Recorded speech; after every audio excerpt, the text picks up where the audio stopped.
ask questions. That is the best thing that we can do as parents or adults. Get to know who they're hanging out with.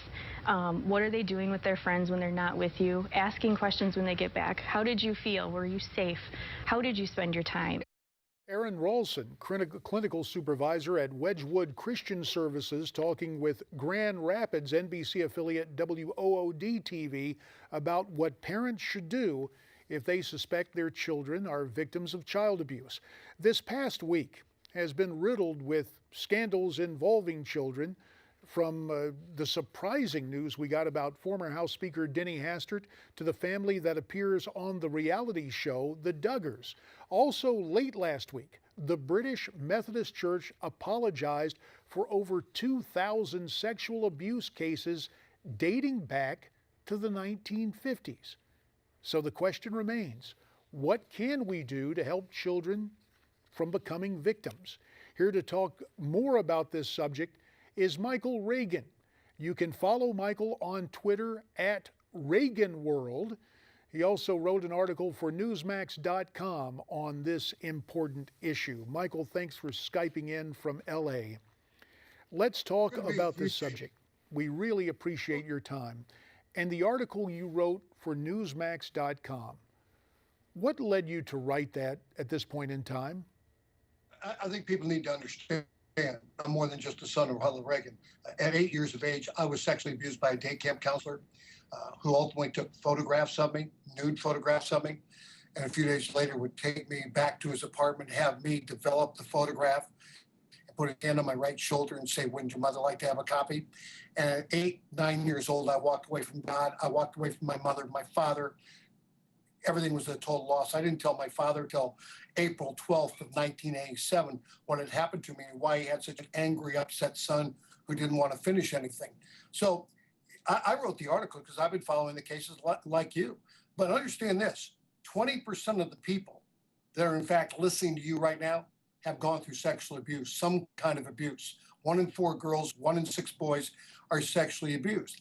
It takes a young child 7 times telling the story before they're even listened to the first time. We need to listen to our children and see it through the eyes of the child. And your own personal story, you wrote compellingly of it in your book. I've heard you address the question before, but based on your own experience, how can we get children to open up to their parents if there's a problem? Well, one thing you got to understand, if you're not going to hug your parents and hug your children and uplift your children, somebody else is. And where do pedophiles hang out? Denny Hastert, wrestling coach at a school. You know, look at where they hang out. This is where they hang out. They're after children. So you really need to understand where your children are, what they're doing. Understand that the pedophile is going to be nice to the family. They're going to walk in. You're going to like them. Most pedophiles, 90% plus, are known by the molester and by the family, unfortunately. We pay attention more to the molester than the molested. In my book, Twice Adopted, 3rd chapter, Protecting Uncle Charlie. The families have a tendency to protect family members inside the family over the molested child. We need to listen to the child. And with 20 million children going to bed every night in America, JD, without a father in the home, you begin the process of grooming that child, or for that child being waiting to be groomed by a pedophile who's going to give them everything a father will never give them.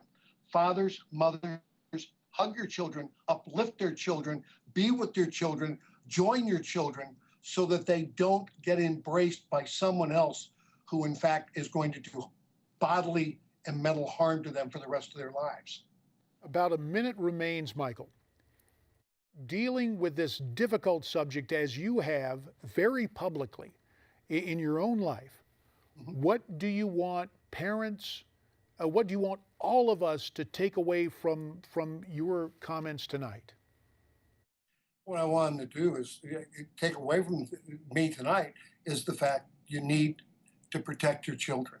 You need to be with your children. You need to be spending time with your children. Be with them with television. Be with them going to the movies. Be with them at football games and baseball games. Don't find yourself so busy that your children are second to you. If you have them, they're number 1 in the scrapbook, not number 20 in the scrapbook. You need to be with your children to protect your children, and know the people they're with. And that way you'll be able to protect them. A reassessment of priorities, very important. Michael Reagan, we thank you for sharing your story publicly, for sharing your new column at Newsmax.com, and for spending this time with us this evening on Newsmax Prime. Thank you very much, sir. Thank you, JD. And again, you can find Michael Reagan on Twitter at Reagan World. Now, something else. We talked about the website, Newsmax.com. Not only can you go there and read Mike Reagan's column, you can also see some other compelling stories of the day. There is more ahead from the People's Presidents Project when we continue.